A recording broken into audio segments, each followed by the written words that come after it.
In the last few years, Sony's been dominating the market, and they've been actually converting both photo and video DSLR shooters to their mirrorless lineup. Now, Sony flew me out to both the launch event and the shooting event for the brand new A6300, and that's actually where I got this shirt. So I decided why not wear it for this video. I was super excited at the launch of this camera, and a lot of my excitement has been confirmed after I've used this camera, but there's definitely some areas that I'm not that excited about, which I'll talk about. I do want to mention that even though Sony flew me out, this video is still unbiased, just like all of my other videos that you guys have seen.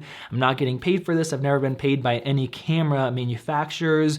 And in fact, the only way I really get supported is by you guys watching the videos and buying through my links in the video description. So then I get a couple cents on the dollar, and that really makes these videos possible. Of course, it takes a lot of time, effort, and financial investment to be doing these videos instead of doing paying projects for companies or for other clients. So I really appreciate it when you guys use those links in the video description. Before I get into the actual review, I want to say that you guys can follow me on various social media sites, including Snapchat, where I show behind the scenes footage. Now, if you guys want to see more videos like this one, make sure to hit that subscribe button. And you definitely do not want to miss out on this big guy right here. This is the 50-150 f1.8 by Sigma, mounted to the camera I'm reviewing, the Sony A6300. So we're gonna get some great footage from this guy. So make sure to hit that subscribe button if you're new. And even if you've been subscribed for a while, make sure that you're part of the notification squad. So go into your subscription settings. That way you guys don't miss out on videos, so YouTube is not filtering out the videos that you guys are seeing. The build quality of the A6300 is solid. Sony is using the same camera body from the A6000, but they've actually reinforced it so it's a bit thicker. You shouldn't have any issues with this camera, and I'm happy with the quality. Moving on to ergonomics, this is where I'm slightly let down. If you're familiar with the A6000, the controls are basically the same. The camera feels okay in the hand, but the button layout is subpar. I like the Samsung NX500s better, as you have two scroll wheels for your aperture and shutter speed, which you can quickly adjust with your thumb and index finger, just like you would on a DSLR. With the A6300, your thumb rests on the mode dial, which most people don't change very often. To change your aperture, you have to move over to the right, which changes your grip. It would make more sense to swap these two so you have quicker and easier access to your aperture controls. Shutter speed is adjusted with your thumb as well, using the scroll wheel below. This means you have to change your grip of the camera drastically to adjust the shutter speed, and if you'll want to change both, you have to shift back and forth and use your thumb for both. While this is perfectly doable, the smaller NX500 will allow you to make changes faster and easier, just like you can with the DSLR. There is definitely room for Sony to improve on the ergonomics of this camera. A couple things I've mentioned on other Sony camera reviews are the menus, which have a steep learning curve compared to other cameras, and the record button being on the side of the camera. Sony does allow you to use a different button to start recording, but why can't we just use the shutter button when we are in video mode, like with many other cameras? I'd rather have the few custom buttons set to other tasks. One of my biggest disappointments of the camera is the rear LCD. While the EVF is fantastic, the LCD is a TFT and has a very shiny plastic cover. This makes it extremely difficult to see when you're outside. On top of this, just like the A7R II and A7S II, when you're shooting 4K or 120 FPS, the LCD is locked at a dimmed brightness and you can't adjust it. This was a big problem I had with other Sony cameras, but it's a bigger deal with the A6300 because of the reflective screen. If you're shooting photos, you can set the LCD screen to sunny mode to boost the brightness, or just use the EVF, but video shooters often have their cameras set up where the EVF isn't accessible or convenient to use. This basically renders the A6300 LCD useless outside. Now I know why Philip Bloom always has a small HD monitor rigged to his Sony cameras. If you switch to 1080p, you get the same adjustments that you have when shooting photos. I asked the Sony engineer why this is, and he wasn't sure. I can only guess that the small Sony battery can't provide enough power to process that much and run the screen above a low brightness. On a positive note, the EVF is fantastic, and I'm really glad that this camera not only has a built-in flash, but it can also be tilted up to be bounced, which produces better results than a direct flash. The A6300 is a great photo camera. Even though I didn't focus on the photo side, I was very impressed with the autofocus, especially in low light. In the daytime, the A6300 locked on about as quick as my NX1, but in low light it was both faster and more accurate with autofocus. Another area I was impressed with was the face detection. Most cameras have a difficult time getting accurate lock-ons with face detection, so I usually stay away from it, but the A6300 did a fantastic job. If you're looking for a mirrorless camera in this price range, I would definitely suggest this camera. It would do a good job for a variety of types of photography.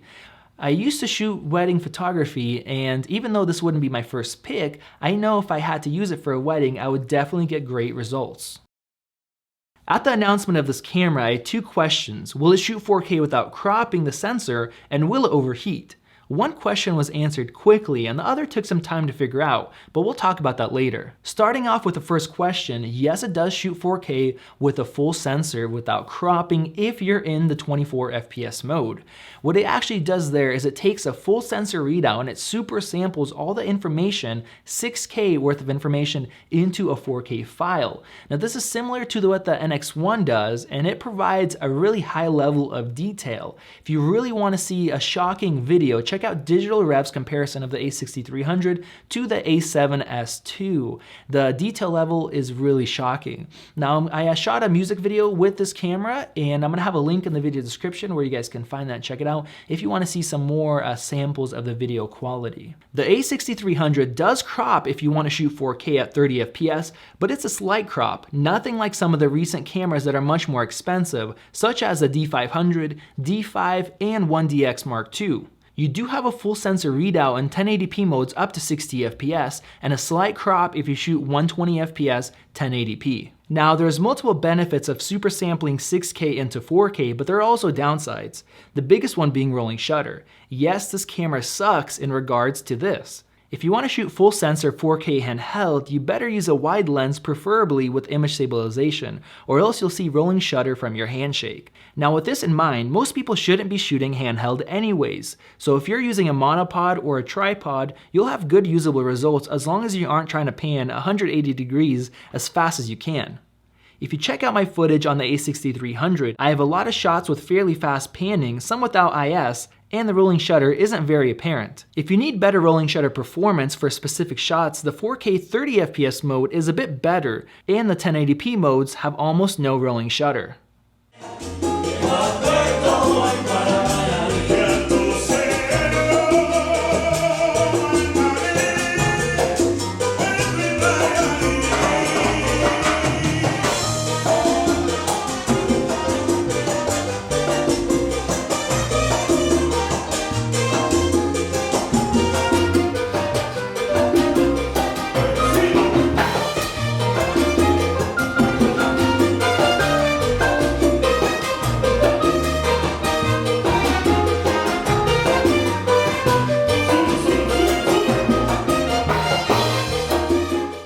Low-light performance is much better than I expected. 95% of my shooting is at 1600 ISO and below, which cameras like the NX1 do well. When you get to 3200 and above, most cameras go south quick.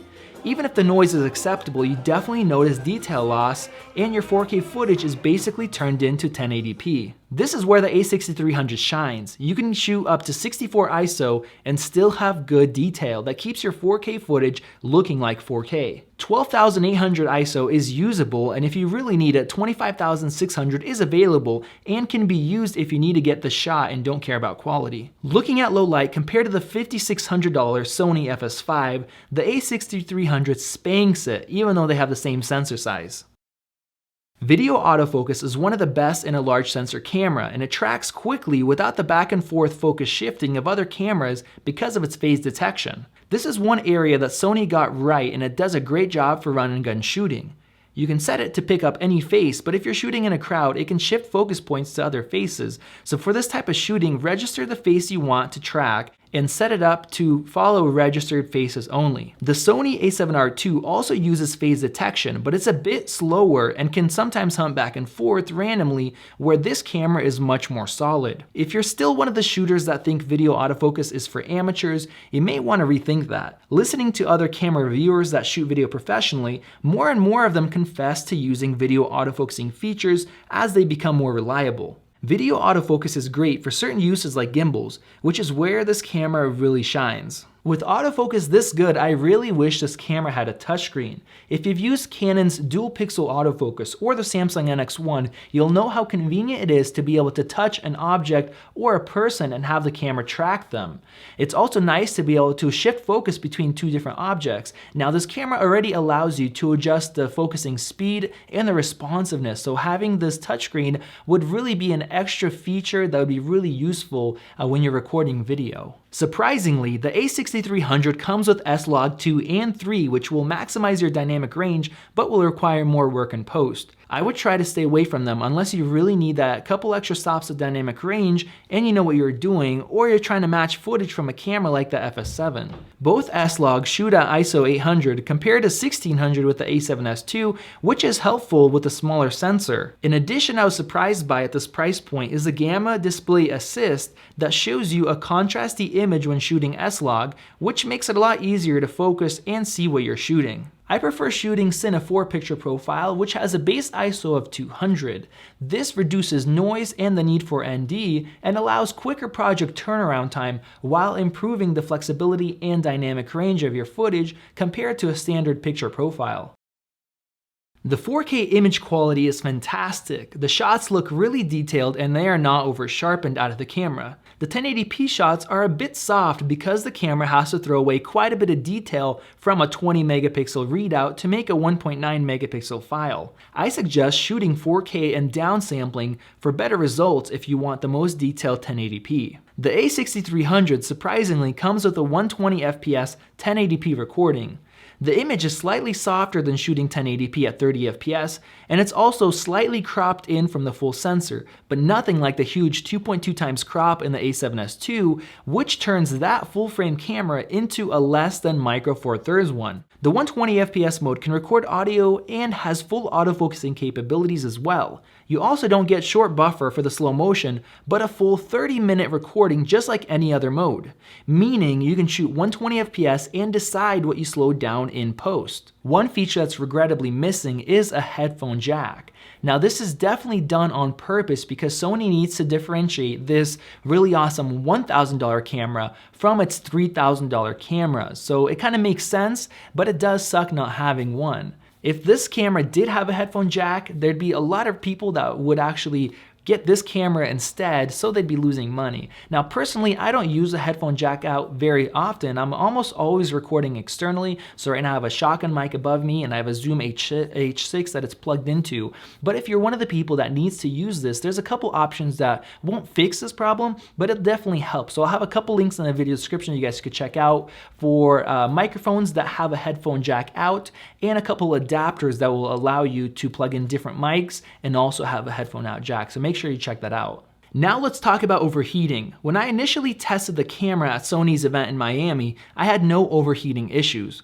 I recorded almost continuously for 3 hours in 4K, just swapping out batteries when it needed, and it didn't overheat. I posted up a video stating that it didn't overheat, and I was thrilled about that fact. The problem is, as soon as I got my hands on this camera when it hit store shelves, mine did in fact overheat along with many other users. The A6300 I used in Miami was said to be a retail version, but who knows if a firmware was changed in the month between the event until the camera shipped. The A6300 owner's manual does state that it can overheat. Sony guarantees the camera to record at least 20 minutes in 4K modes up to 104 degrees Fahrenheit of ambient temps. Because of this text in the manual, I highly doubt that there will be a firmware update to increase the temperature limit like there was on Sony's full frame line. It makes a lot of sense why this camera will heat up. It's doing more processing than the A7R II or S2, and the camera is quite a bit smaller. During my testing, my A6300 would overheat after about 30 minutes at room temperature with the rear LCD open. Recording externally to Adamus Assassin, I got close to an hour before it got too hot. One trick I found that helps is to swap out the battery after about 20 minutes of recording. The battery gets quite warm, and if you swap it out for a fresh one, you can get about 2 hours without overheating in room temp. Another option would be to use an extended dummy battery. This is a setup which allows you to power the camera with a Sony NF battery, which most people have. You can mount this a number of ways, it's cheap to set up, and it will get you about 6 hours per battery while keeping your camera cooler. To see my video on this setup, check out the link in the video description. If you shoot 4K video clips that are less than 15 minutes long with 1 minute in between, this is going to be enough for the camera to cool down. I don't think video overheating is going to be a problem for most shooters unless you're one of the few people that need to shoot extended 4K clips in high ambient temps or something like a religious ceremony. Overall, I don't think video overheating is as big of an issue as most people are making it out to be, unless you're somebody that really needs to shoot over a half hour in high heat temperatures. If you're a video shooter and you want to record long 4K clips without worrying about overheating, the Panasonic G7 will do the job. It's less expensive, but it does lack the 120 FPS in 1080p, and it's worse in low light. The photo quality is also worse. If you don't mind a dead camera brand, the NX1 is still a great camera and very similar to A6300 in features, but it has longer lasting battery life, no overheating, better ergonomics, better LCD screen, and headphone jack. You can pick one up for a great price right now, and it should serve you well for at least a few years. But in the end, you'll have to switch over anyway, so I'd say the A6300 may be a smarter choice overall. If you only shoot photos and don't mind a larger size, I think the D7200 is an awesome camera with very similar image quality, but better ergonomics, buffer, and dual card slots, which is great for shooting events. The only area the A6300 is better in is FPS, so keep that in mind if that's important to you. While this camera isn't perfect, I think it's an all-around fantastic camera. I agree with Tony Northrup, it's a jack of all trades but really a master of none. I think it's great for those just getting started in photo, video, or both, and an even better camera for those who want to use it as an addition to their more expensive Sony camera. At this price point and feature set, it's a really great value. As some of you guys know, my main workhorses for video are the Samsung NX1s. Initially, I wanted to sell my NX1s and buy 4 A6300s, but because of the overheating, I really couldn't do that because I need them for wedding filmmaking. Now, while I didn't replace my Samsungs yet, I still couldn't stop myself from buying an A6300 because of how much value it brings for the money. It's small, compact, it has a great sensor for photo, for video, it's very versatile, you can adapt so many lenses to it. I had to own one, so I did in fact buy one, and this is my own personal A6300, which I'm excited to keep using. I hope this video has been helpful to you guys. If it has, give me a like on the video, and if you have any questions you guys can ask in that comment section below, I'll do my best to answer those questions. If you guys want to buy one of these cameras, please use the links in the video description. When you guys buy through that, it doesn't cost you any extra, and it gives me a few pennies on the dollar, and it helps me keep investing time in making more reviews like this one, and they do take quite a bit of time.